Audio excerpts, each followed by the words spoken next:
अन्नी वलो आयतन, मेरी तरफ से लोगों को दीन की बातें पहुंचा दो, अगर चाहे एक आयत ही क्यों ना हो। खैरुकुम मन तअल्लमल कुरआन व अल्लमहु, तुम में सबसे बेहतर इंसान वो है जो कुरान को सीखे और दूसरों को सिखलाए।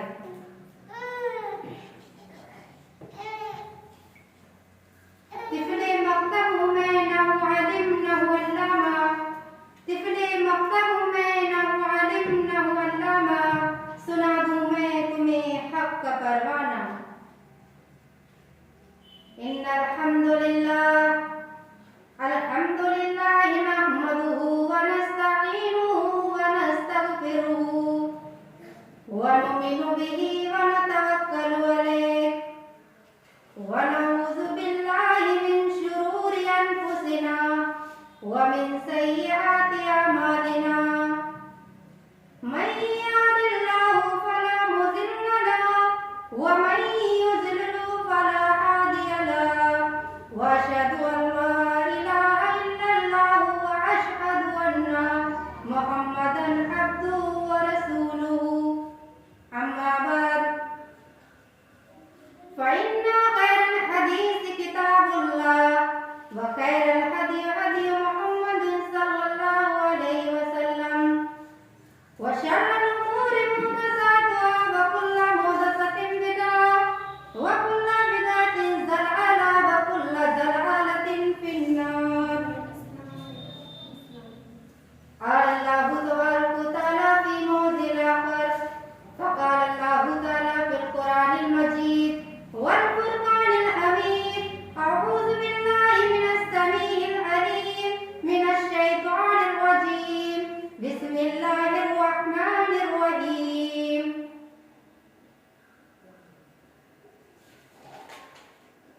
इन्नल मुस्लिमीना वल मुस्लिमात वल मुमिनीना वल मुमिनात वल कानितीना वल कानितात वस्सादिकीना वस्सादिकात वस्साबिरीना वस्साबिरात वस्साबिरीना वस्साबिरात वल खाशिईना वल खाशिआत वल मुतसद्दिकीना वल मुतसद्दिकात वस्साइमीना वस्साइमात वल हाफिज़ीना फुरूजहुम वल हाफिज़ात वज़्ज़ाकिरीना अल्लाह कसीरन वज़्ज़ाकिरात, अअद्दल्लाहु लहुम मग़फ़िरतन व अजरन अज़ीमा। रब्बि इश्रह ली सदरी व यस्सिर ली अमरी वहलुल उक़दतम मिन लिसानी यफ़क़हू क़ौली।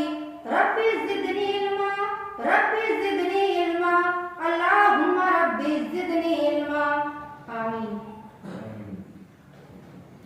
तमाम किस्म की तारीफ, किब्रियाई और बड़ाई उस अल्लाह रब्बुल आलमीन के लिए लाइक व ज़ेबा है जो सारी कायनात का रब है, अहकमुल हाकिमीन है, अला कुल्ली शैइन कदीर है। बड़ी खुशी की बात है कि आज इस भांडाड़ी की सरजमीन पर दावत इल्लाह का मौका इनायत फरमाया है और इस प्रोग्राम का आगाज आली जनाब बाबू अंकल ने किया है। अल्लाह रब्बुल आलमीन से आपके लिए दुआ है कि अल्लाह रब्बुल आलमीन आपकी परेशानियों को दूर फरमाए और आपकी दावत को कबूल फरमाए और आपको हासिदीन के हसद से बचाए और दुनिया में इज्जत दे और आखिरत में जन्नतुल फिरदौस में आला मकाम अता फरमाए।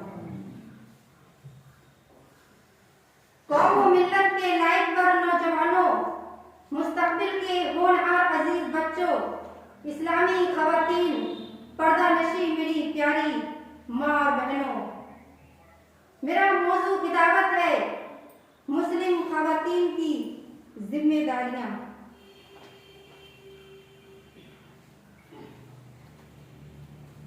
मुआशरे के अंदर अगर आप नजर डालेंगे तो बुराइयां थमने का नाम नहीं ले रही हैं, बुराइयां बढ़ती ही चली जा रही हैं और बुराइयों को बढ़ावा देने में बढ़ावा देने में औरतों का हाथ है। मुआशरे के अंदर बुराइयों को कंट्रोल करने का जो जिम्मेदारी मर्दों को ऊपर आयद होती है और बाकायदा अल्लाह तबारक व तआला ने उनको भी जिम्मेदार बनाया है। औरतों का मसला सिर्फ ये नहीं है कि वो खाना पकाएं, बच्चों को खिलाएं, शौहर की खिदमत करें, घर में पड़े रहें, बुराइयां होती रहें। मतलब ये नहीं, शौहर गलत काम करके पैसा लाए, और बल्कि औरत की भी ये जिम्मेदारी है कि शौहर बिगड़े हुए हो, उस शौहर को कंट्रोल करना उनकी जिम्मेदारी है। बेटी अगर देखे कि मेरा बाप बिगड़ा हुआ है, शराब के नशे में लतपत रहता है, बेटी की भी जिम्मेदारी बनती है कि वो अपने बाप को कंट्रोल करे। बीवी अगर देखे शौहर मेरा बिगड़ा हुआ है, शराब के अंदर लतपत है, हरामखोरी में लगा हुआ है, हलाल और हराम की तमीज नहीं करता है, बस पैसा पैसा कर रहा है, नमाज की कोई फिक्र नहीं है, ऐसी बीवियों को चाहिए कि अपने शौहर के ऊपर कंट्रोल करे, अपने शौहर को ये बताए कि मेरे शौहर, दुनिया में आने का मकसद ये नहीं है, दुनिया के अंदर आने का मकसद ये नहीं है कि पैसा पैसा कमाया जाए, खाया जाए, पिया जाए, मौज मस्ती किया जाए। ये बीवी भी अपने शौहर को बताए, और बीवी अपने शौहर को ये बताए कि अल्लाह तबारक व तआला ने तुम्हें जो पैदा किया है, पैदा करने का असल मकसद ये है, वमा खलक़तुल जिन्ना वल इंसा इल्ला लियअबुदून। बीवी अपने शौहर को ये बताए, ऐ मेरे सरताज, ऐ मेरे शौहर, दुनिया के अंदर हमें अल्लाह ताला ने जो पैदा किया है, उसका असल मकसद ये है, पैदा करने का असल मकसद ये है कि हम अल्लाह की इबादत करें। पैसा कमाया जाए इबादत है, बीवी के लिए कमाया जाए या बच्चों के लिए कमाया जाए, हलाल तरीके से कमाया जाए, ये भी इबादत है। सिर्फ अल्लाह अल्लाह करने की जरूरत नहीं है। नमाज पढ़ लो, कमाने के लिए निकल जाओ और रिज़्क़ की तलाश में निकल जाओ और हलाल रोज़ी कमाओ, क्योंकि कुरान में ये भी तो जिक्र किया है, या अय्युहल्लज़ीना आमनू कुलू मिन तय्यिबाति मा रज़क़नाकुम। ऐ ईमान वालों, तुम पाक रोज़ी कमाओ और खाओ। तो बीवी अपने शौहर को कंट्रोल करे और ये बताए, और ये बात याद रखे कि घर बनता है तो समाज बनता है, समाज सुधारना है तो घरों का सुधरना जरूरी है, मियाँ बीवी का सुधरना जरूरी है। और ये भी याद रखे, अगर एक मर्द बिगड़ता है तो सिर्फ उसकी जात तक ये बात महदूद रहती है। बस एक मर्द बिगड़ता है तो उसकी जात तक ये बात महदूद रहती है। अगर एक औरत बिगड़ती है, एक औरत के अंदर गड़बड़ी आती है, तो वो औरत तक महदूद नहीं रहती है, बल्कि समाज को, सोसाइटी और आने वाली पूरी नस्ल को तबाह कर सकती है। इस वजह से समाज के अंदर सुधार लाना है तो औरतों का सुधरना और औरतों को उसके जिम्मेदारी के अंदर एहसास दिलाना और एहसास जरूरी है। औरतें ऐसी दुनिया के अंदर आई कि अल्लाह अल्लाह ऐसे मंजर भी आए, औरतें दुनिया के अंदर ऐसी आई कि मोहम्मद रसूलुल्लाह के पास हजरत सलमा रज़ियल्लाहु तआला अन्हा आती हैं और कहने लगती हैं कि अल्लाह के नबी, जरा ये बताएं, हम तो कुरान के अंदर पढ़ते हैं तो हमने औरतों का जिक्र नहीं देखा है। नमाज पढ़ लो मर्दों के लिए, रोजा रखो, ज़कात दो, सदका खैरात करो, जिहाद के लिए जाओ, ये सब मर्दों के लिए, हमारे लिए तो कुछ नहीं है। तो कहीं तज़किरा ही नहीं आया है। ये आयत करीमा नाजिल कर दी, अल्लाह ने हज़रत सलमा के अल्फाज सुन लिए और अल्लाह ने ये आयत करीमा नाजिल कर दी, इन्नल मुस्लिमीना वल मुस्लिमात वल मुमिनीना वल मुमिनात वल कानितीना वल कानितात वल खाशिईना वल खाशियात वल मुतसद्दिकीना वल मुतसद्दिकात वस्साइमीना वस्साइमात वल हाफिजीना फुरूजहम वल हाफिजात वज़ाकिरीना अल्लाह कसीरन वज़ाकिरात अअद्दल्लाहु लहुम मग़फ़िरतन व अजरन अज़ीमा। अल्लाह को राजी करने के जो तरीके हैं, अल्लाह ने जो मर्दों को बताए, अल्लाह ने वो तरीके औरतों को भी बताए हैं। अगर मर्द नमाज के जरिए से अल्लाह को राजी कर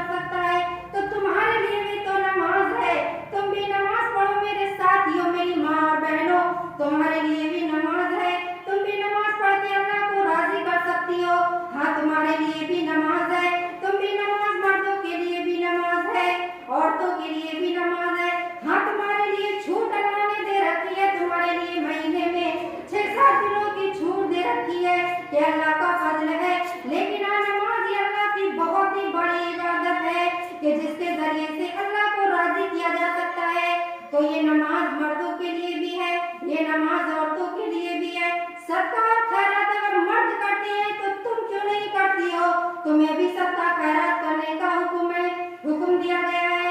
नबी अकरम जनाब मोहम्मद रसूलुल्लाह ने जब जन्नत और जहन्नम को देखा और जब वापस आए, आप औरतों के पास जाते हैं और औरतों के सामने आपने ये तस्करा किया कि ऐ मेरी बहनों, ऐ मेरी माओ, मैंने जहन्नम को देखा है, मैंने अपनी नजरों से जहन्नम को देखा है और मैं जहन्नम के अंदर औरतों को ज्यादा जलते हुए पाया है। ज्यादातर औरतें जहन्नम के अंदर जल रही थी। मेरी माएं बहनें गौर से सुनना, क्या तुम जहन्नम का सामना कर सकती हो? क्या जहन्नम का मुकाबला कर सकती हो? अपनी जिम्मेदारी को समझो, क्या तुम जहन्नम का सामना कर सकती हो? मेरे भाई भी यहाँ मौजूद है, बड़े गौर से सुनना, जिनकी बहनें नहीं आई हैं, जिनकी माएं नहीं आई हैं, जिनकी बीवियां नहीं आई हैं, जिनकी बेटियां नहीं आई हैं, इस मैसेज को अपने घर वालों तक पहुंचा देना। मेरे साथियों और मेरी माँ बहनों जरूर पहुंचा देना। और मेरी बहनों गौर से सुनना, क्या तुम जहन्नम का सामना कर सकती हो? नारन तलज्जा, तुम तो ऐसी नाजुक हो, बहुत ही नाजुक तुम्हें बनाया गया है। नारन तलज्जा, जहन्नम की आग ऐसी है जो शोला मारने वाली है, जो दहकने वाली है, जो इंसानों की चमड़ियों को बर्बाद करके रख देगी। जहन्नम की आग ऐसी है, कुरान ने जिक्र किया है, या अय्युहल्लज़ीना आमनू कू अनफुसकुम व अहलीकुमुन नारा, ऐ ईमान वालों, ऐ मोमिन औरतों, ऐ मोमिना सुनो, खुद को भी जहन्नम की आग से बचाओ और अपने घर वालों को भी जहन्नम की आग से बचाओ। नबी अकरम वापस आते हैं और आपने फरमाया, मैंने जहन्नम को देखा है और मैंने जहन्नम के अंदर ज्यादातर औरतों को जलते हुए पाया है। इसमें हमारी माएँ भी हो सकती हैं, इसमें हमारी माएँ भी हो सकती हैं, इसमें हमारी बेटियां भी हो सकती हैं। ऐ मेरे साथियों, ऐ मेरे बुजुर्ग दोस्तों, इस मैसेज को अपने घर के अंदर पहुंचा देना। ऐ मेरी बहनें और मेरी बहनें, आप तक मेरी बात पहुंच रही है और आप मुझे देख रहे हो, इस आवाज को सुनो। मोहम्मद रसूलुल्लाह के अल्फाज हैं, अगर मेरे अल्फाज होते तो मुंह पे मार देते, लेकिन मेरे नबी वही बोलते हैं जो अल्लाह ताला बुलवाता है। वमा यनफिकु अनिल हवा, मेरे नबी वही बोलते हैं जो अल्लाह ताला बुलवाता है, अपने से मेरे नबी कुछ नहीं बोलते। आपने फरमाया कि मैंने ज्यादातर औरतों को जहन्नम में जलते हुए पाया है। एक औरत खड़ी हो जाती है और सवाल कर बैठती है, ऐ